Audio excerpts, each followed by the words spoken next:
Vote चोरी के खिलाफ कांग्रेस की मुहिम बिहार से शुरू हुई है, लेकिन ये सिर्फ बिहार तक सीमित नहीं रहेगी। वोट चोरी करना भाजपा की फितरत है। छत्तीसगढ़ में भी 2023 के चुनावों में भाजपा ने वोट चोरी की थी। मतदाताओं ने भाजपा को सत्ता नहीं सौंपी।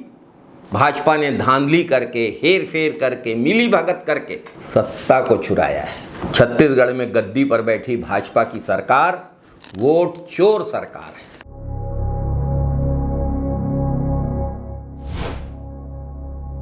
नमस्कार साथियों, छत्तीसगढ़ में भाजपा की सरकार बनी, लेकिन वोट चोरी करके बनी। इस बात पे लगातार आवाज उठती रही है, तथ्य भी गवाही दे रहे हैं। इसी वोट चोरी के खिलाफ राहुल गांधी जी के द्वारा कर्नाटक के मामले के खुलासे के बाद, बिहार में चलाई गई मुहिम के बाद पूरे देश में क्रम चल रहा है। कांग्रेस लगातार भाजपा द्वारा निर्वाचन में की गई गड़बड़ियों को बेनकाब करने में लगी हुई है। छत्तीसगढ़ में भी बिलासपुर में अखिल भारतीय कांग्रेस कमेटी के महासचिव श्री सचिन पायलट के मार्गदर्शन में कांग्रेस के छत्तीसगढ़ के विधायक दल के नेता डॉक्टर चरणदास महंत, प्रदेश कांग्रेस अध्यक्ष श्री दीपक बैज, पूर्व मुख्यमंत्री श्री भूपेश बघेल, पूर्व उप मुख्यमंत्री श्री टी.एस. सिंहदेव, कांग्रेस कार्य समिति सदस्य श्री ताम्रध्वज साहू, पूर्व मंत्री श्री उमेश पटेल और कांग्रेस के सभी वरिष्ठ नेताओं के नेतृत्व में एक बड़ी सभा होने जा रही है। ये सभा कांग्रेस के छत्तीसगढ़ व्यापी अभियान की शुरुआत होगी।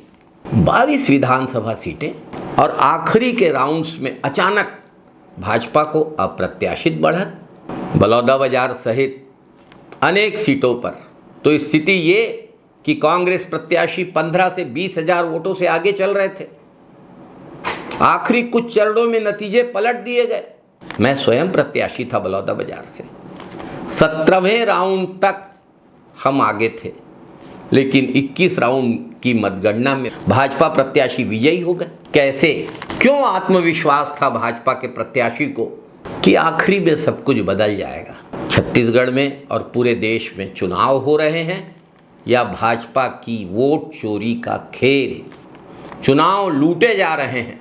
भारतीय संविधान ने हर नागरिक को एक वोट देने का अधिकार दिया है, लेकिन छत्तीसगढ़ में और पूरे देश में भाजपा वोट चोरी में लगी हुई है, वोटों की डकैती में लगी हुई है। छत्तीसगढ़ में 22 सीटों पर हुई धांधली ये उजागर करती है कि भाजपा चोरी और छल के सहारे सत्ता हासिल करती है। अगर वोट चोरी नहीं हुई होती तो आज नरेंद्र मोदी प्रधानमंत्री नहीं होते, छत्तीसगढ़ में भाजपा की सरकार नहीं होती। देश में और छत्तीसगढ़ में भाजपा की सरकार वोट चोरी के कारण बनी है। छत्तीसगढ़ के मतदाताओं को ये जानने का अधिकार है, कौन कर रहा है ये धांधली, किसके आदेश पर होती है ये धांधली। केचुआ, केंद्रीय चुनाव आयोग किसके दबाव में काम करता है। कांग्रेस आगे रहती है, इसके बावजूद आखिरी चरणों में भाजपा प्रत्याशी कैसे विजयी हो जाते हैं। घिरे हैं हम सवाल से, हमें जवाब चाहिए। इन सवालों के जवाब छत्तीसगढ़ के और पूरे देश के मतदाता भाजपा से और केचुआ, केंद्रीय चुनाव आयोग दोनों से पूछ रहे हैं। जो कुछ देश में हो रहा है और जो छत्तीसगढ़ में हुआ वो राजनीतिक खेल नहीं है, लोकतंत्र की जड़ों पर गहरी चोट है। भाजपा के लिए सिर्फ सत्ता ही सब कुछ है। लोकतांत्रिक मूल्यों की हत्या भी क्यों न करनी पड़े, भाजपा को इससे गुरेज नहीं है। भाजपा की वोट चोरी के खिलाफ अब जनता सड़कों पर उतर रही है।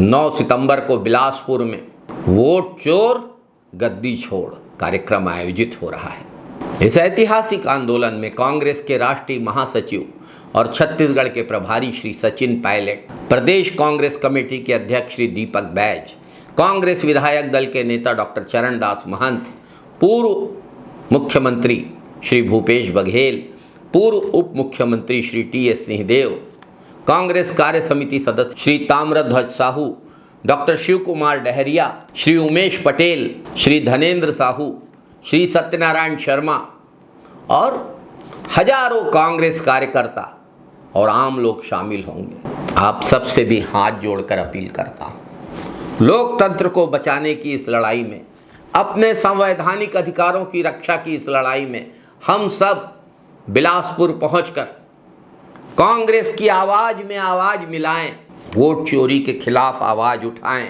आइए हम सब एकजुट होकर वोटों की डकैती के खिलाफ, वोटों की चोरी के खिलाफ, चुनावों में धांधली के खिलाफ अपनी आवाज बुलंद करें। आपकी आवाज असली आवाज है। वोट चोर गद्दी छोड़।